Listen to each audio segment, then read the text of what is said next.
first scientist to speak today, Dr. Rattan Lal. I had the privilege to go to Dr. Lal's office and see him and his carbon sequestration center at the Ohio State University. He is the director of that Rattan Lal Center for Carbon Management and Sequestration. He's a distinguished university professor of soil science, as I said, Ohio State, as well as an adjunct professor at University of Iceland and New Delhi, India. He's a chair in soil science of the IICA and a Goodwill ambassador for sustainable development issues in San Jose, Costa Rica. This man really gets around. He's a recipient of many awards, including the World Food Prize 2020, Japan Prize, which is a very high-level prize in that country, the Glinka World Soil Prize of the FAO, and the IPCC Nobel Peace Prize certificate in 2007, and others. Now let us give a round of applause as we welcome this esteemed soil scientist, Dr. Rattan Lal, to give his presentation today. Dr. Lal will come online and be speaking to us. There he is. First of all, greetings on the World Environment Day celebration. I want to thank HJIFEP, specifically Dr. Sanjay Moon, Dr. Dada Chandji, Greg Jones, and the entire team for organizing the event, and also, of course, for giving me the opportunity to talk to you. The topic of my presentation addressing the problem of land degradation. And there are several aspects that are relevant to that topic. One is the human population, which at present is 8.11 billion as of this morning when I checked, projected to be 9.7 billion by 2050 and 11.2 billion by 2100. I hope that with education and awareness, hopefully the population will not go that high. The land degradation issue by erosion is a serious problem. I'll be talking about it. It affects estimatedly 1.1 billion hectares by water erosion, 0.55 by wind erosion. Then we have a soil salinity, especially in arid and semi-arid climate, which affects as much as 20% of all irrigated land. We have environmental issues such as in the lake area, Ohio River or other, algal bloom because of the pollution of water. And the algal bloom is serious in Great Lakes, Gulf of Mexico, Chesapeake Bay, Lake Tahoe in China, Baltic Sea, and many other places where fertilizer use is excessive. We have urbanization, which by 2030 may occupy more than 150 million hectares, or more than 10% of the cropland area equivalent. The loss of biodiversity, which is 5 times higher than, many times higher than the background rate. And of course, the issue of deforestation, and the most recent estimate is about 3.7 million hectares per year, not billion, million hectares per year. We are impacting the water use, which is a serious issue, and water stress is becoming a serious problem, estimating 3.5 billion people affected by the next year. And of course, we have issue of climate change because we have lost from the land almost 500 gigaton of carbon, of which the loss of soil may be as much as 80 to 135 gigaton. That brings me to the topic of land degradation, which means decline in the quality and capacity of land's productivity through its misuse. or it also means reduction in land's current or potential capacity to produce food, feed, and fiber as a result of one or more degradative processes that I already explained. Other estimates of land degradation includes as much as 40% of the land surface. Recent estimates of 2024, that's a very large number, about 50% of the human population affected by land degradation, and consequently, the ability to feed human population is put at risk by possible decrease in agronomic production. And it is reducing the GDP, affecting people's health, reducing access to clean water, worsening drought, and of course, unfortunately, aggravating food insecurity. The process of land degradation can be grouped under physical, which is decline in soil structure, compaction, erosion, runoff, drought; chemical degradation, which include acidification, salinization, elemental imbalance, nutrient mining, which is very serious issue in Africa, especially sub-Saharan Africa. And of course, there's a biological degradation, which is depletion of soil organic matter content, decline in biodiversity, increase in pest and pathogen in soil. And of course, it also causes total ecological degradation. That is ecosystem services which are depleted. And major causes of land degradation are land misuse and soil mismanagement. Those keywords, land misuse, soil mismanagement, such as excessive tillage, overgrazing, nutrient mining, residue removal or burning, excessive water use, and of course, I must emphasize war and political instability. During 2024, war is cratering the soil, compacting the soil, polluting by heavy metal, and contaminating water and air.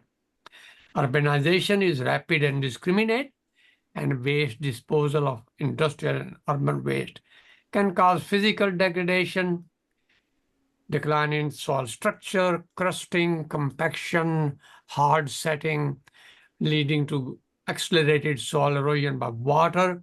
That means 43 gigaton, petagram is gigaton, billion ton of transport of sediments per year. Conservation agriculture can reduce, and some people think not more than 5%.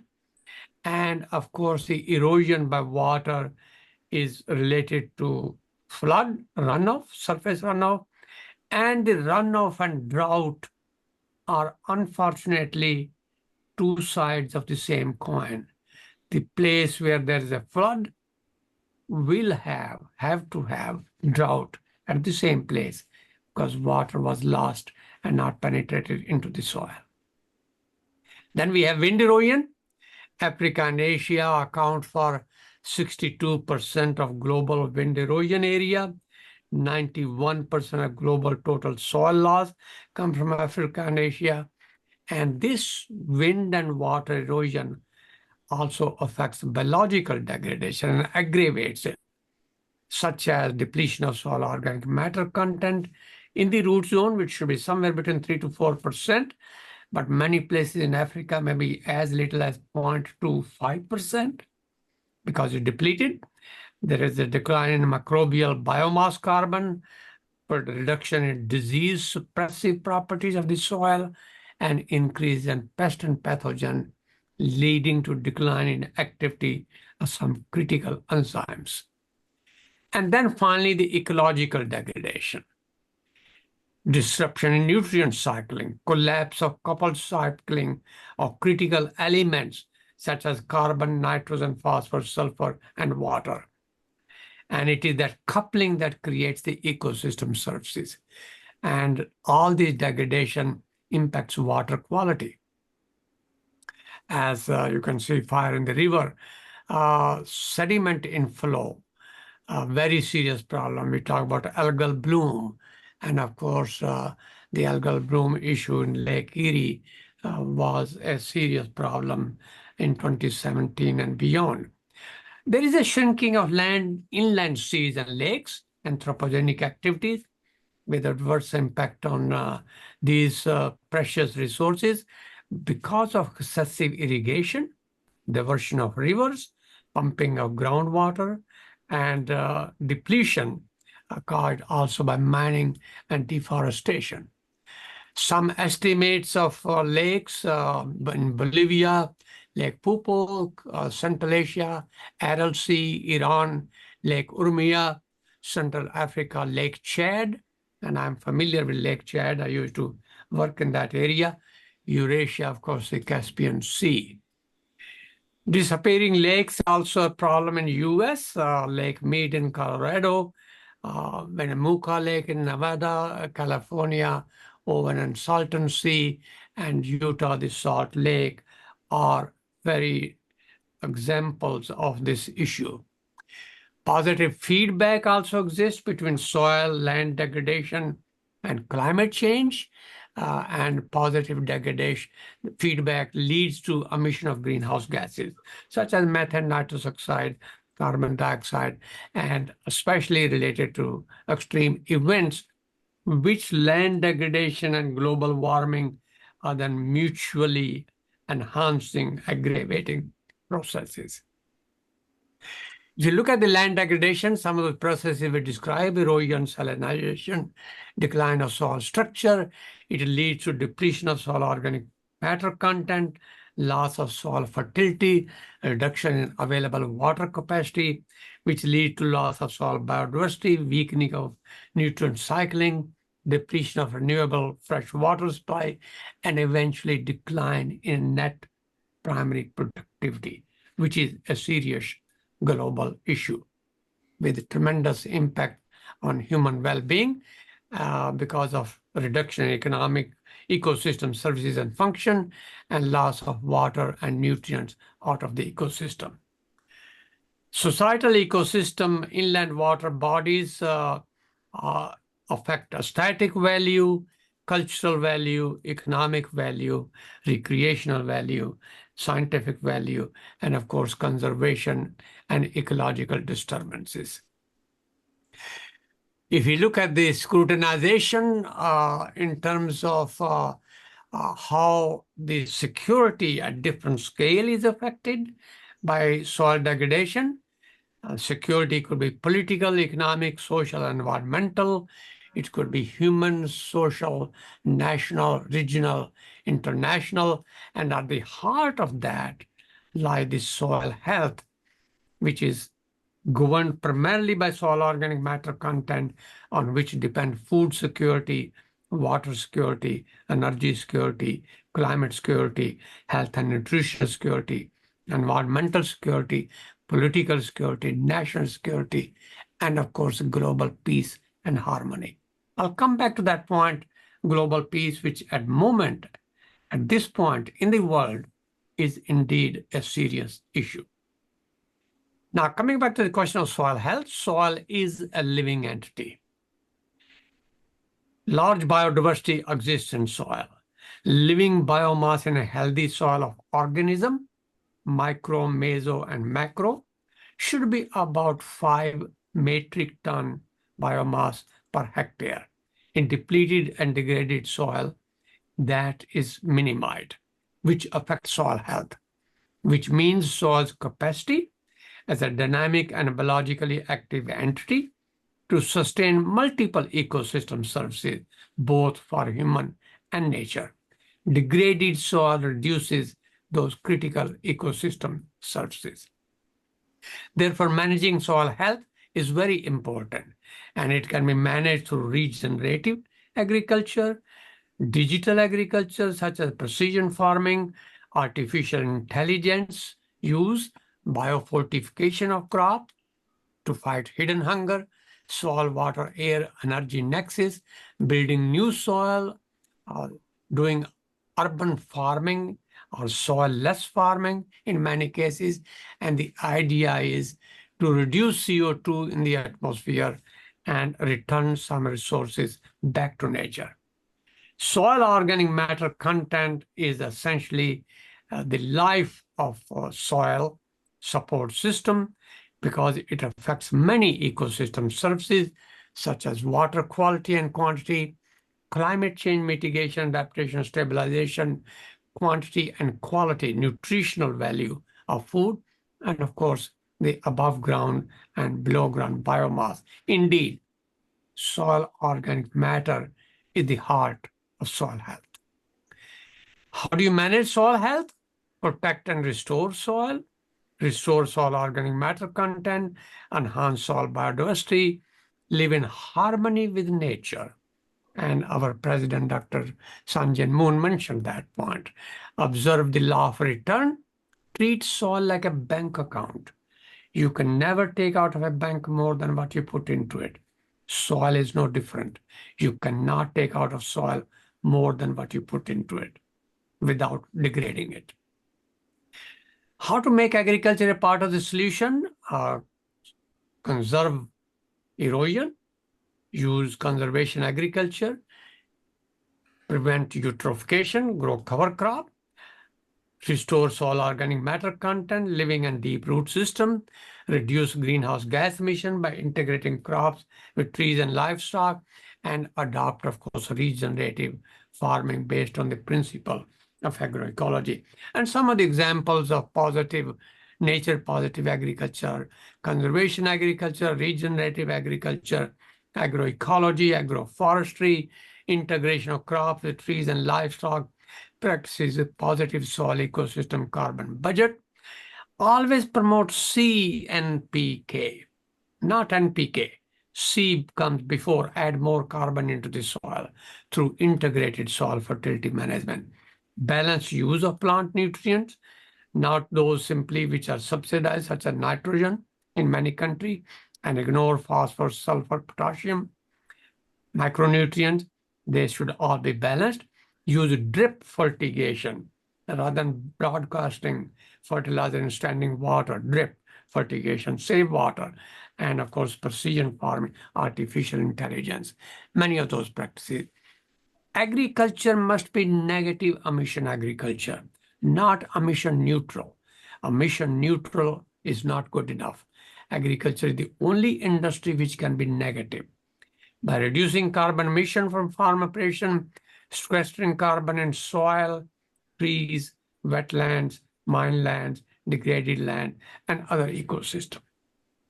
That means it's a nature positive agriculture, which means protecting, managing, and restoring soil, recarbonizing soil and vegetation, improving water quality and renewability, adopting negative emission farming, reducing input of chemical. I don't think you can make chemical zero, but we must minimize it. The difference between poison and medicine is the dose. Dose of chemical used in land should be properly regulated.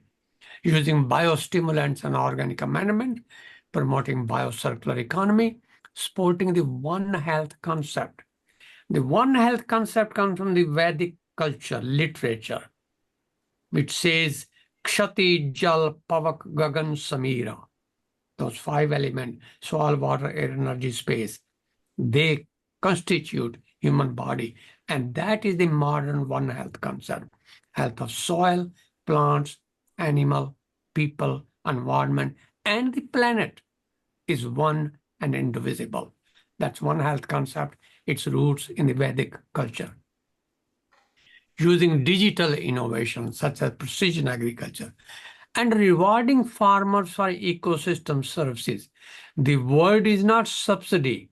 You're not providing handout, donation, bakshees. No, you are providing farmer additional income for asking them to promote essential ecosystem services. There's a big difference between subsidy and payment for ecosystem services. We must promote education on soil and environment. Alphabet book for children having focus on soil and environment. There are not many. I know of one in Spanish. And then the law of return I mentioned. The law states that substance we take from nature must be returned to the place from which it was taken. That law came from Sir Albert Howard. Sir Albert Howard was the president of India Science Academy in 1918, more than 100 years ago. He worked in India at a place called Indore, and he developed a compost pit called Indore Compost Pit. What's regenerative agriculture? It is not a practice. It's not a particular technology. It is a concept. It's an idea. It's a strategy. It's inspired by eco-innovation. It's powered by non-carbon energy. It's driven by a circular economy and green infrastructure. And it is supported by the recarbonization of the terrestrial biosphere. Why recarbonization? We have lost carbon from vegetation and soil when we convert it to agriculture. We must put it back. And that recarbonization is the bedrock of sustainable development, for which there are many practices. I have already mentioned those. And then there's a concept of agroecology. It's an application of ecological principle. What are the ecological principles? Barry Commoner has explained them in his book, 4 of them. Everything is connected to everything else. Mother Nature, no mercy. There is no way to throw away. And lastly, more importantly, there is no such thing as a free lunch. Everything has a price.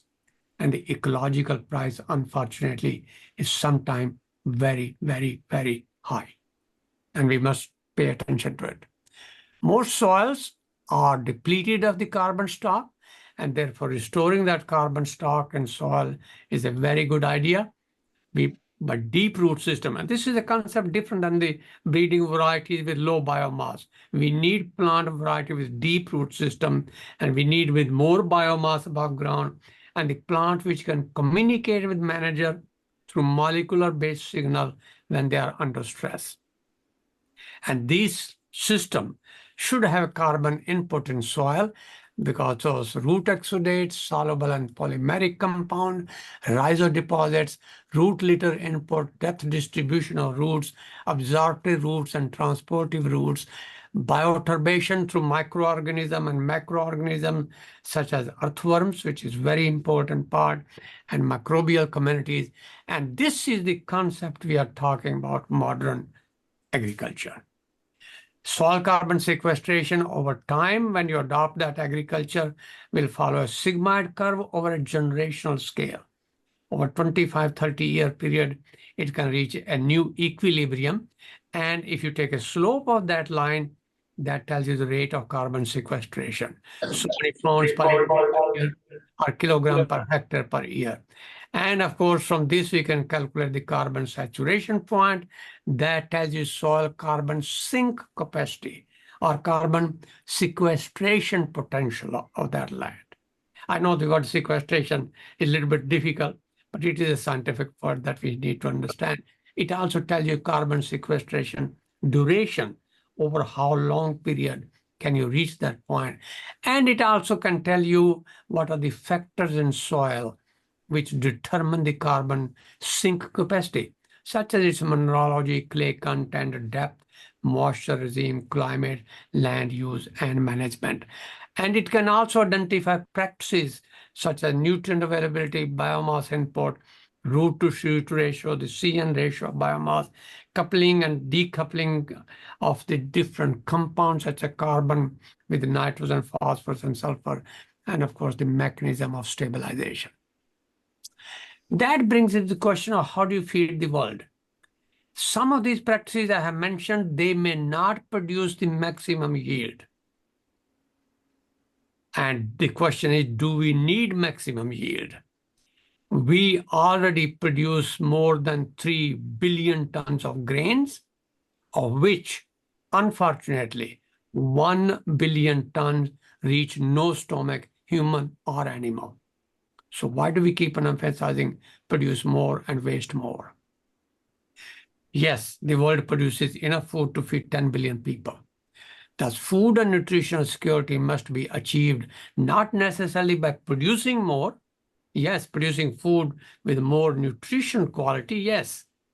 But we must reduce waste, which is already 30 to 50%. Even in the US, the estimate is 30%, but I think it's an underestimate. We increase access to food by addressing poverty, inequality, war, especially war, and in a war using food as a weapon. Unfortunately, that's unacceptable. Improving distribution, increasing use of pulses and plant-based diet. I'm not saying don't eat meat. Moderation. Accepting personal responsibility. Each one of us is a culprit and a victim. Therefore, we have moral duty to increase economic productivity from existing land, restore degraded land, enhance biological nitrogen fixation by legumes, and converting some agricultural land back to nature. My goal is by 2100, return half of the cropland, which is 750 million hectare, back to nature.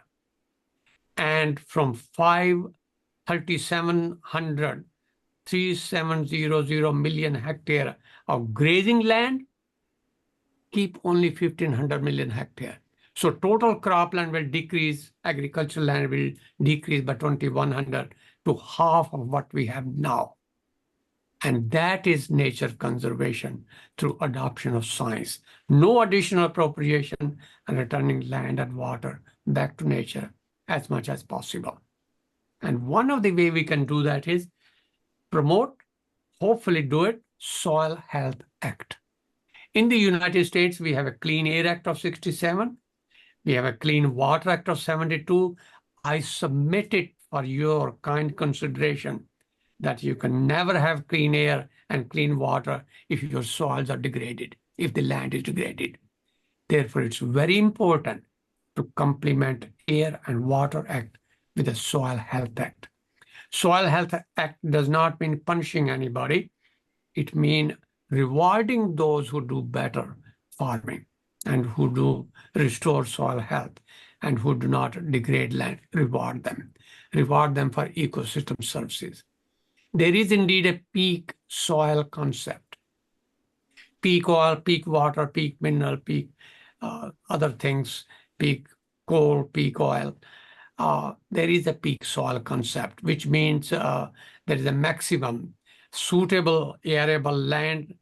We need about 0.25 hectare per person. And in many countries, that land has been reduced already to less than 0.05 hectare per person.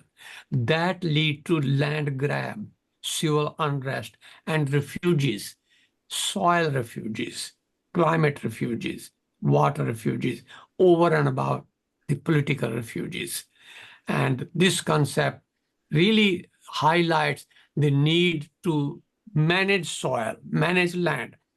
If you do not manage the land properly and adopt extractive farming practices, inappropriate land management, soil misuse and mismanagement, it leads to depletion of soil organic carbon and nutrients, decline in soil structure, loss of soil resilience, decline in ecosystem function and services, loss of soil biodiversity, disruption of key processes, and eventually to hunger, malnutrition, political unrest, civil strife, war, and insecurity.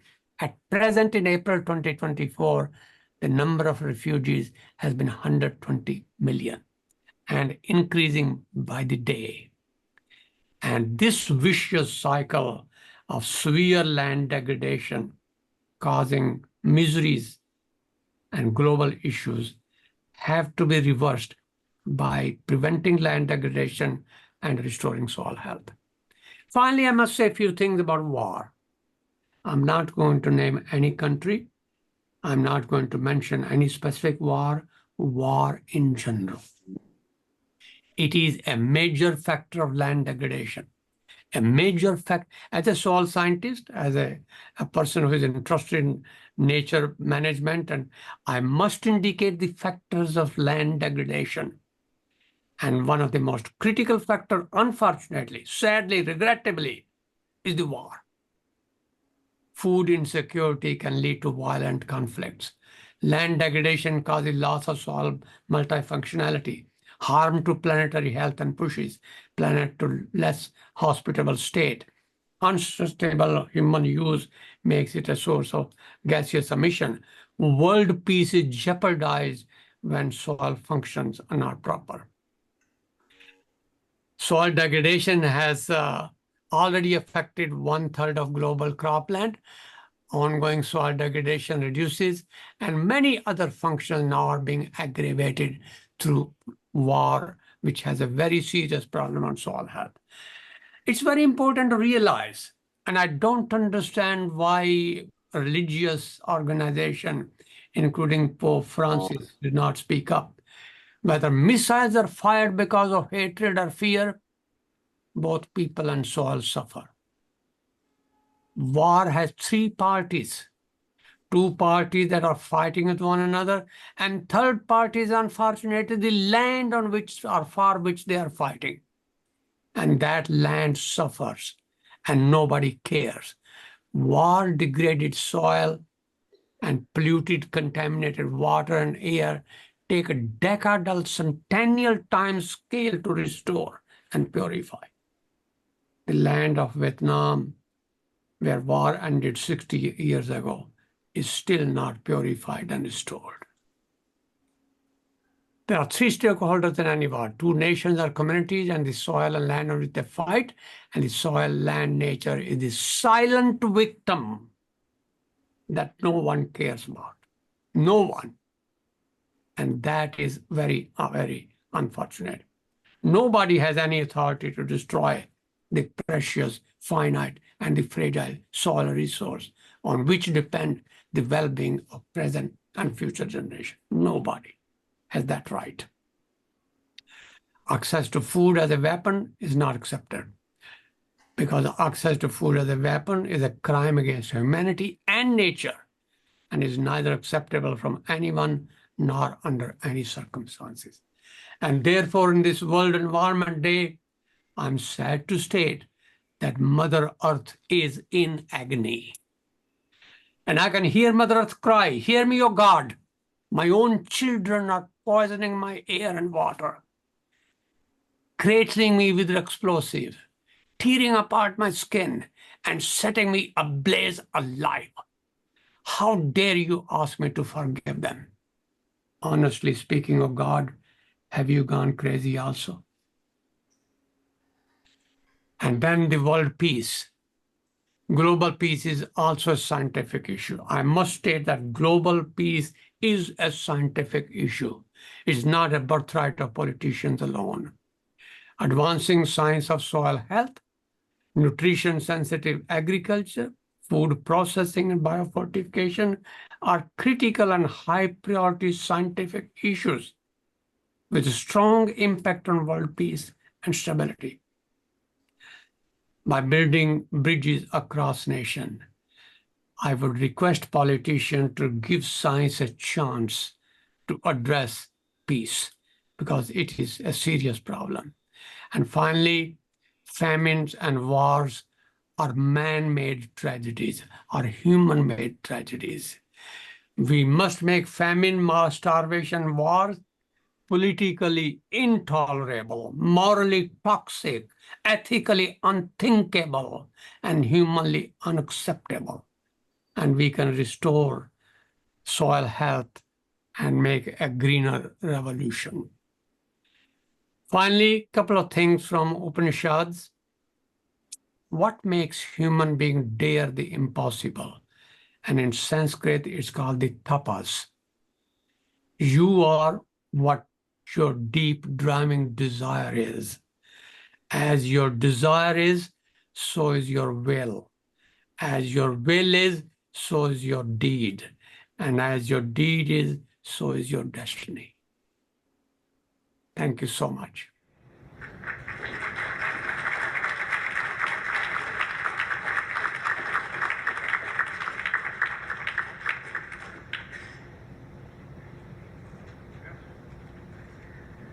That was incredible, Dr. Lal. Thank you very much. Let's have another round of applause for our esteemed scientist.